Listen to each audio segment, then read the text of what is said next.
Hello community. Today I want to talk about videos, specifically those that we call TV spots. Recently I was listening to a podcast and there was this comedian called Tim Dillon, and he wrote a book about boomers.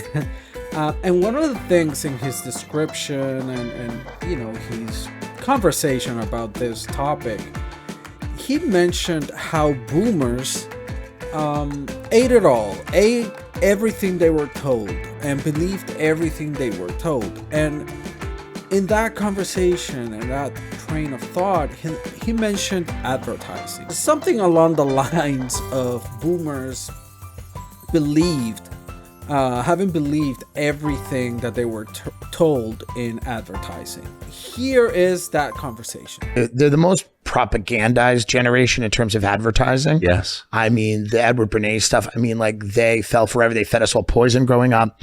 They fell for everything. They fell for every corporate slogan. My father, who I love, but will cry at commercials. He would cry at the Budweiser Clydesdales and to the 9/11 thing. He loved the Budweiser frogs. They loved commercial. Boomers adored commercials. They liked a good Folgers commercial with the family sitting together. So that got me thinking a lot. Are traditional TV spots for boomers? The very first thing that I want to do is go back to when do we start, when did TV spots starting to be take over the realm of advertising? Because of course, before it was radio, it was print and out of home and that sort of stuff. But then in the 1960s, let's say TV got normalized after the war and all that. And, creativity took this new, let's say, it's when the creative revolution happened, right? When Burn Back and all that happened.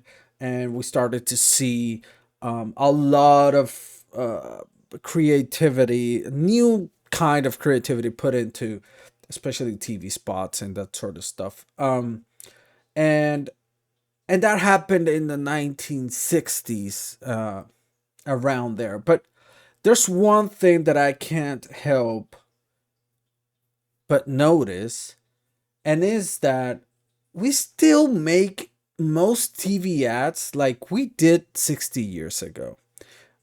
There's not a lot of difference in the way most advertising for TV especially is done. And again, one thing to note is I'm generalizing a lot here. I know there are different examples of, more innovative approaches to what TV communication is.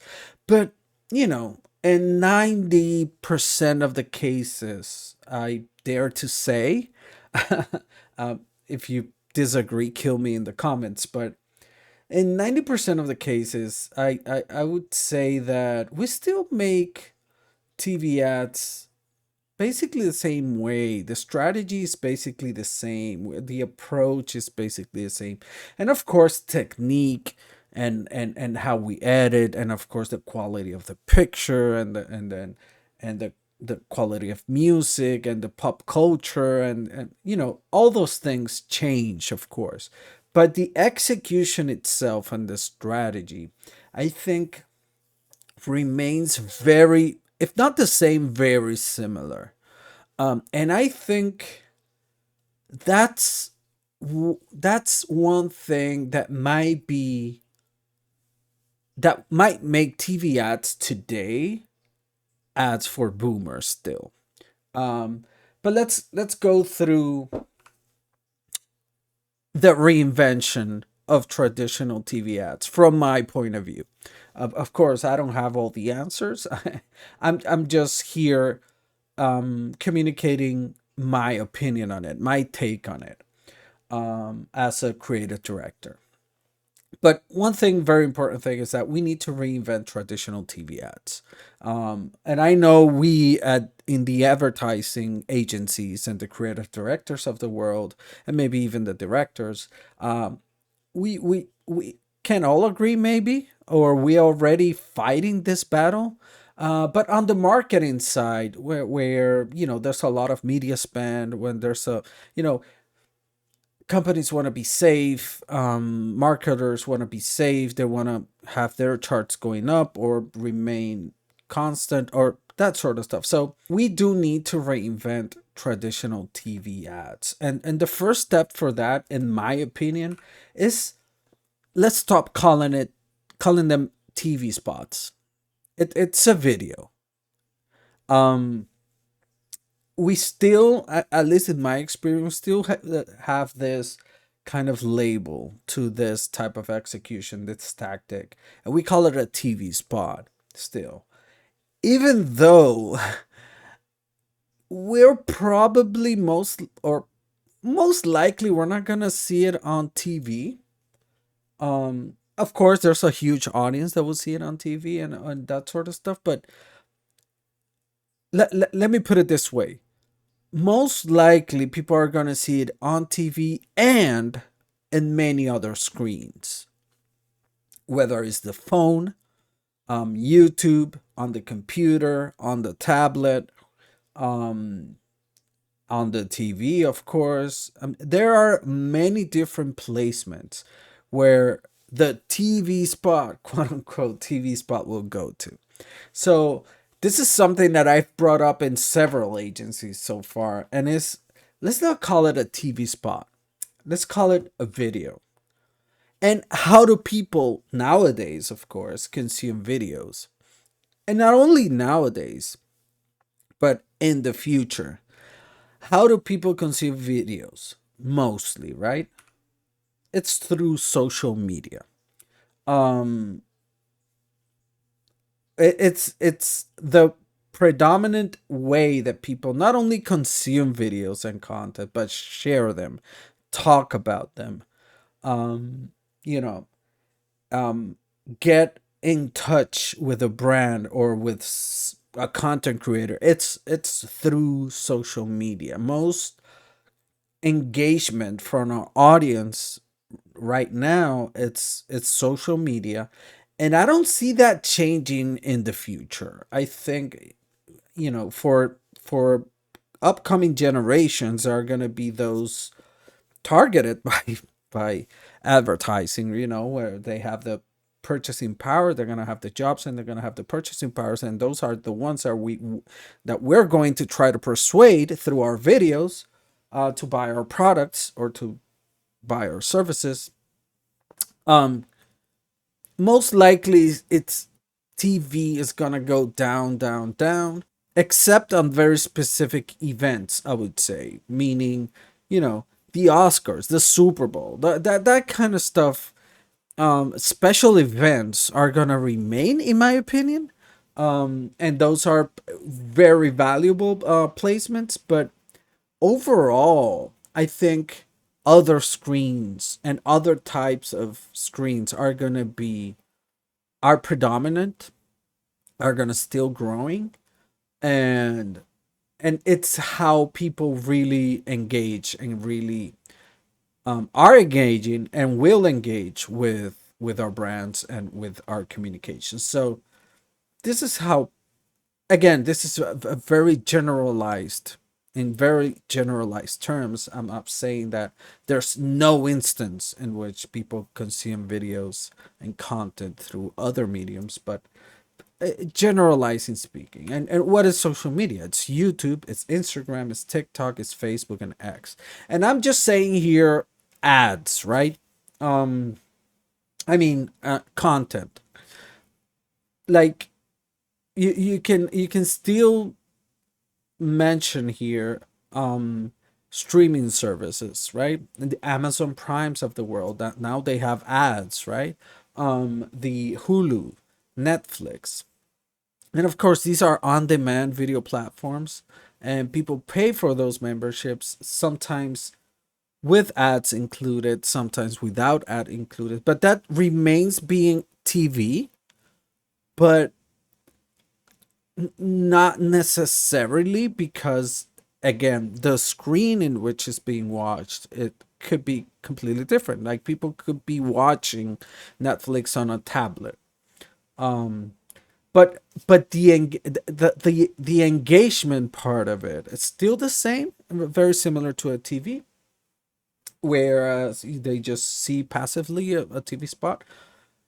But how they really truly engage, and interact with our communications through social media, YouTube, Instagram, TikTok, Facebook, and X. And the reason why I take it this way is because even if the placement is for TV, and in this case, let's talk about maybe include Netflix, Hulu, and Amazon Prime and streaming services. But think of your video as if it's going to social media. Even again, even if the placement is for TV. And one very important question you gotta ask is, why would your audience like your video on social media? Again, even if it's going to TV, what is it that people will engage with? Why people will like it? If I were to respond in one word, why would your audience like your video or would like a video? It's because of authenticity. When it's authentic, it resonates. And this is an example of one of those videos. Now here you go again. You say you want your freedom. Well, who am I to keep you down? It's only right that you should play the way you feel it. Now, why did this video become viral? I mean, it certainly ended up being an ad. It wasn't planned for. It wasn't written. There was no brainstorm behind it. There weren't like millions of meetings of approval with the client, with strategy, with the CMO, with the media company. No, it was this guy. He was skating, drinking his juice, high as a kite, just singing to the song, just vibing to Fleetwood Mac, and next thing you know, it became viral and everyone is talking about it, and the guy became famous and and viral and grew, and probably Ocean Spray contacted him, paid him, or used it for a campaign. I'm not really sure if that was made, but it's no surprise. And if they didn't, it was a really big missed opportunity. Another instance in which this same thing happened was the recent Stanley Cup thing, where there was this car that exploded or burned, and the only thing that survived was the Stanley Cup. And well, not the Stanley Cup. That's the hockey thing. That's Stanley whatever it's called. um that's it. Next thing you know, everyone wants a Stanley thing, and they're sold out everywhere, and the company grew billions of dollars, I don't know how much, because of that single thing. So I think authenticity is something that it's very much part of what makes it successful. It is not by how the video is made only, right? There's there's there's going to be a lot of conversation around this, especially if you're starting to take this approach of social first thinking. Um, and it's a lot of conversation of how to execute the video, how to do it. Whether you're going to be shooting with a real camera or with the phone, or it has to look very scrappy and cannot look like the production value, cannot have it, or does it have it, or the brand, or maybe the brand, it's a luxury brand, so we cannot a lot of conversation around that. And the success of the video, I don't think it's going to be about how the video was made only. And I kind of, in parentheses, add only here, because that is not um the only variable. Content is the most important variable.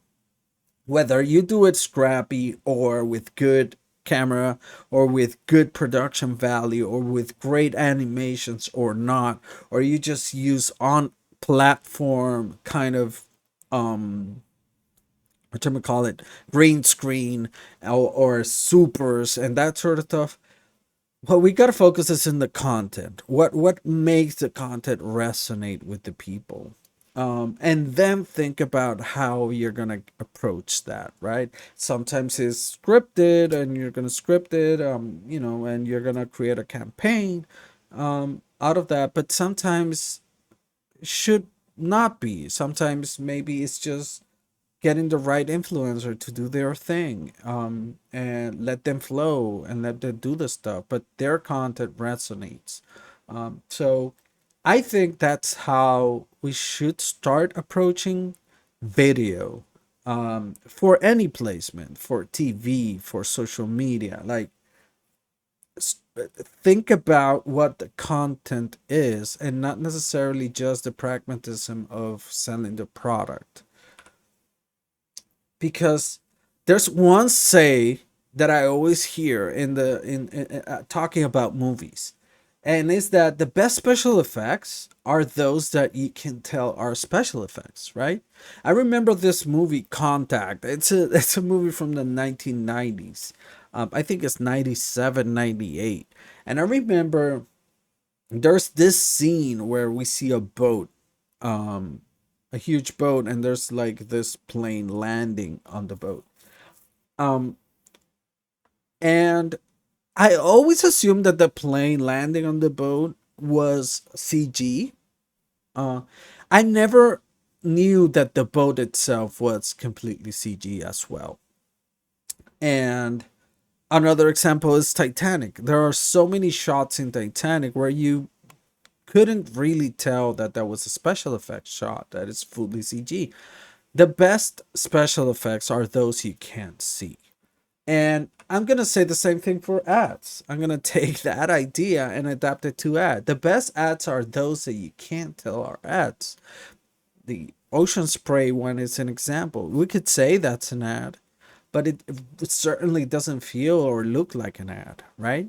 And it really works for the brand, or could have worked for the brand in case they didn't use it.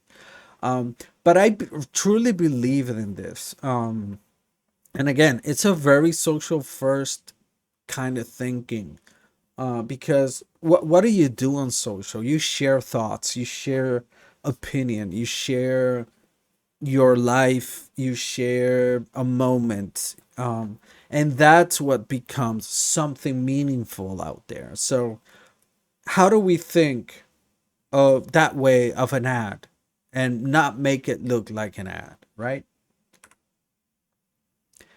Generally speaking, consumers don't like ads if they know they're looking at an ad, right? And I say generally speaking intentionally, right? Because we all know that we enjoy the ads in the Super Bowl, and some other special events, and in some other way. And also, we all know we do enjoy some ads. We do like some ads, knowing there are ads. But generally speaking,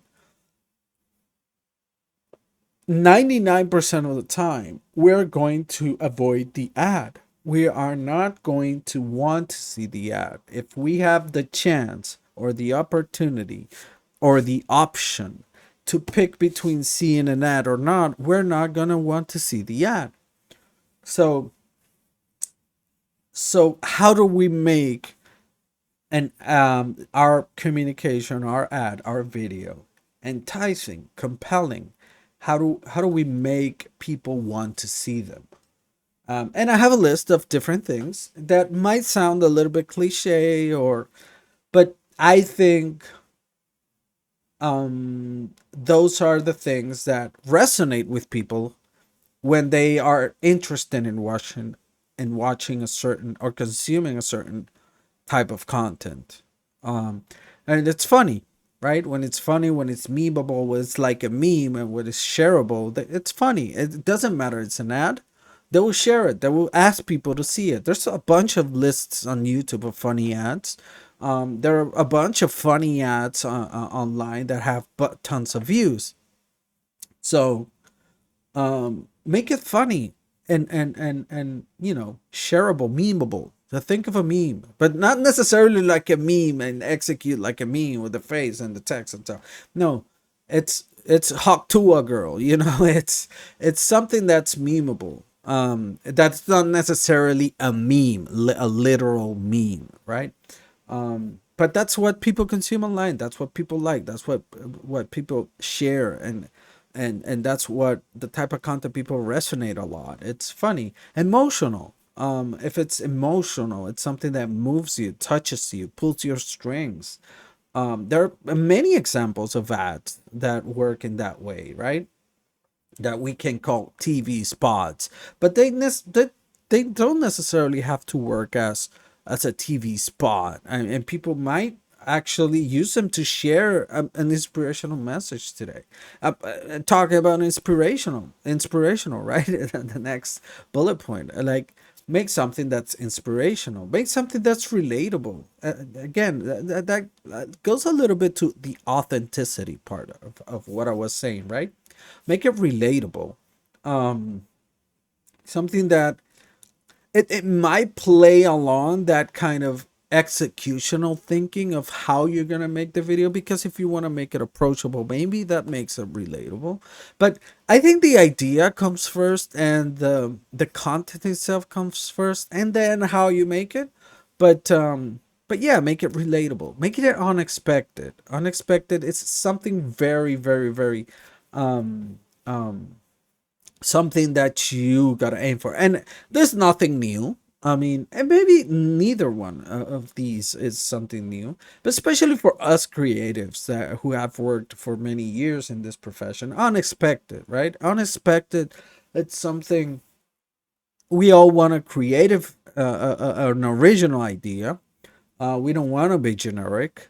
We want to be unexpected, and we usually work towards finding those insights that make our communication or our concept or ideas unexpected. But in terms of the video itself, make it unexpected. Have a surprise. Make this first time for your audience, right? First time looking at this, right? Informative. And this is something that um it's also very, very coming from social media, right? Informative. There's something about nowadays, especially with TikTok and Reels, where videos are not only like an entertainment, but they're also informative. They provide tutorials, they provide teaching lessons, advice, that sort of stuff, of course. But we're thinking about a video that might go to TV. How do you make it informative? Well, maybe there's a story there, or there's a type of content that actually teaches you or teaches your audience about something new, right? Something that they never knew. That might resonate, or a tip, or certain stuff like that. I haven't seen a lot of that, right? But especially in retail, I mean, I think there's a lot of opportunity of making informative content, like certain hacks, for example. Ever since I saw like the IKEA hacks website, I always thought like maybe IKEA can actually do something with that, right? Like, I don't know if legally or if they as a brand, but I'm just thinking like I'm just here. I don't know the brand, I don't know the rules, I don't know. And maybe I'm completely wrong, right? I'm an outsider in that sense for them, for IKEA. But one thing that I thought about when I saw those sites and videos of IKEA hacks is like there's something there that could be used as for video, for advertising, and not necessarily only social, but on TV or something, even in print, and work of something informative. So, and that really works because some people just I see how much engagement informative content has, right? And this is an ad that I think it's kind of delivers on what I was just saying, right?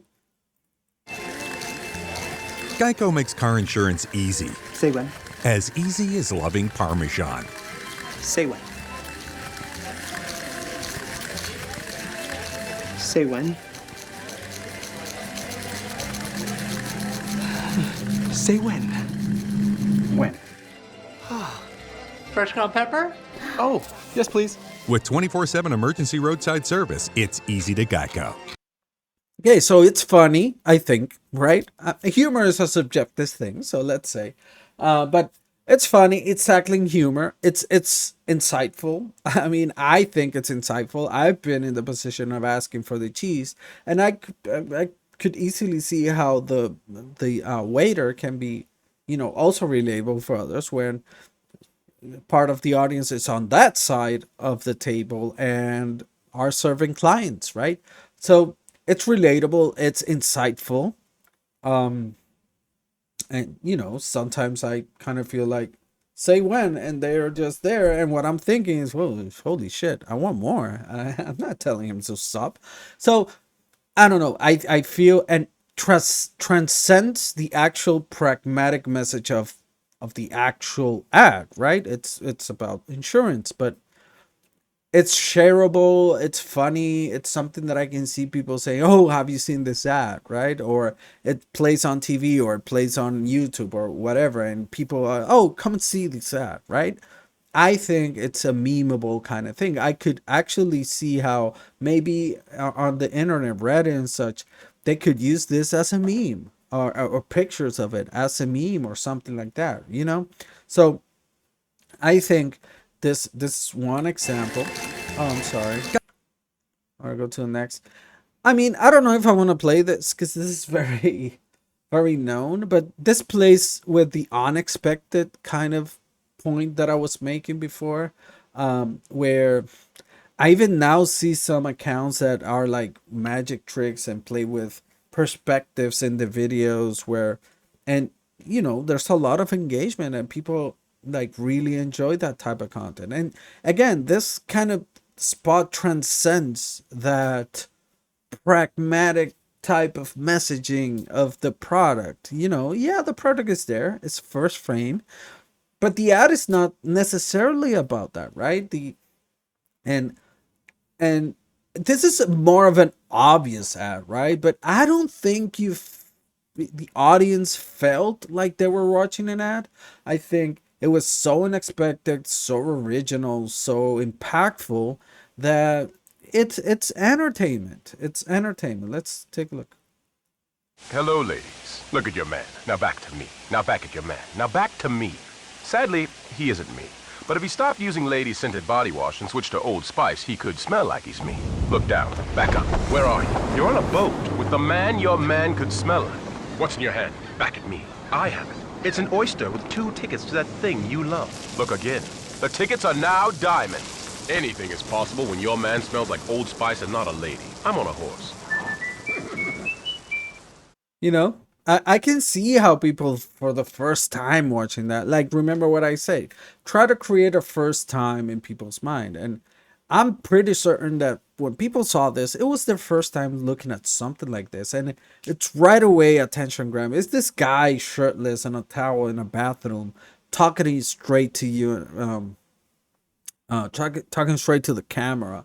And the dialogue is so quick and engaging, and funny, right? And then all these things happening, and this is kind of the first one. Like the campaign went for a while, and they would just went crazier and crazier. But it's so unexpected. It's funny. It's memeable. It's memorable. It creates that impact, and it's not. It transcends the actual, pragmatic message of the product.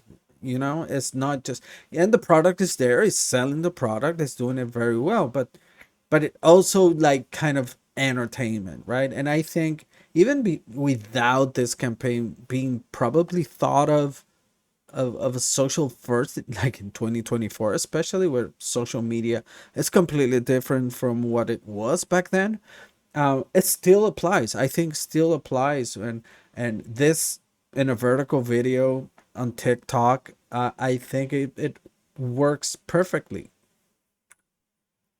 Hello, ladies. Look at your man. Now back. And then we have this classic, right? And this goes to that emotional and inspirational bullet points that I had before, right?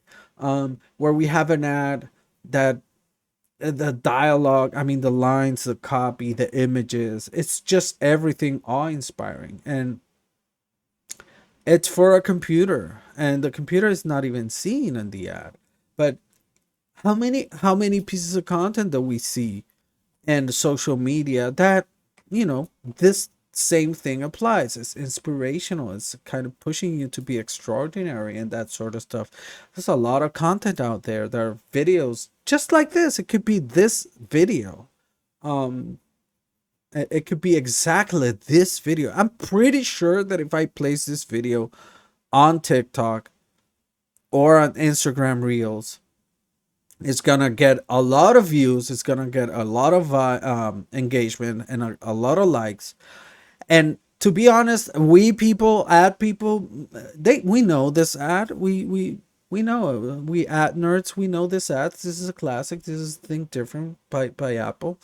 But most people don't know that, and they will see this video, and they will just feel it, connect with it.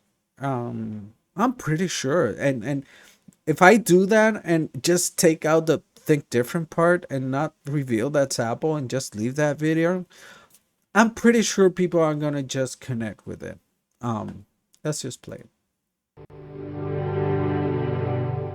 Here's to the crazy ones, the misfits, the rebels, the troublemakers, the round pegs in the square holes, the ones who see things differently. They're not fond of rules, and they have no respect for the status quo.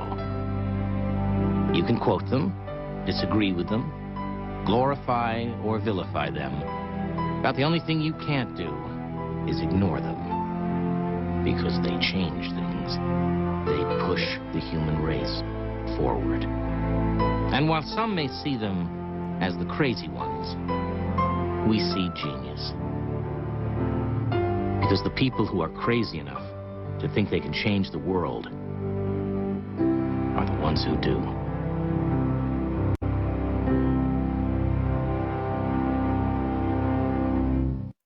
It's beautiful, and I'm pretty sure. I apologize for the bad quality of the video, because that's the only quality that I found. But again, it's a video that transcends the pragmatic messaging of the product, and it's just content. It's inspirational, it's emotional, it's content. It's something that even, this is a 1990s campaign. Like, social media wasn't even in the picture, so of course it wasn't thought of social first approach, but it could definitely apply to a piece of content, because it's just content. It's a message, that I think that nowadays, applying, our social media as a medium, it works perfectly, and it's timeless. So I think that overall, that is my response to our TV spots for boomers. And my response is no, but it depends. Depends on how we execute them. Because if we execute them the way we're doing it, and we've been doing it for 60 years, 60 plus years, then yes, 90%, 95% of the ads that we do, right? We still just want to say the features of the product. We just want to show it. And here it's a pretty lady or a pretty man. Nowadays it's different. But you know what I mean. And here's the product, and here's the list. It's a brochure of the features and the whatever. And it's not necessarily engaging, it's not entertaining, it's not insightful, it's not relatable, and it's nothing. It's just I'm selling you a product. It's like a person knocking on the door trying to sell you something. And people don't want that. People, that's the type of communication that I think, yes, it's for boomers, because back in the day boomers ate it. Yeah, sure. I probably agree with Tim Dillon in that sense, but how do we change that? Well, I think I just spoke about that in the entire video. So if you got here to the end of the video, I guess hopefully you learned something, or not. I mean, do you agree? Do you disagree? Leave me in the comments. Hit the like button. Hit the subscribe button if you want to see more content like this. But let's engage in the conversation. I want to hear from you. If you're watching this video, I want to hear from you. What do you think? What do you think about TV spots nowadays, or videos? What are you doing to make it more appealing or more compelling to your audience? Are you thinking of a social first approach? Do you like my approach of thinking social first? Again, not necessarily being a social video, but a social first mentality to the idea and to the execution. Let me know in the comments below. And of course, again, if you like this content, subscribe, hit the like button, hit the thumbs down button if you didn't like it. That also helps, because I want to know what you guys think about this content. It takes a little bit of it takes a lot of work, especially when I have a job. So I wanna have your feedback to see if I can still making the effort of pursuing this channel. So let me know in the comments below, and see you in the next video. Thank you so much for watching.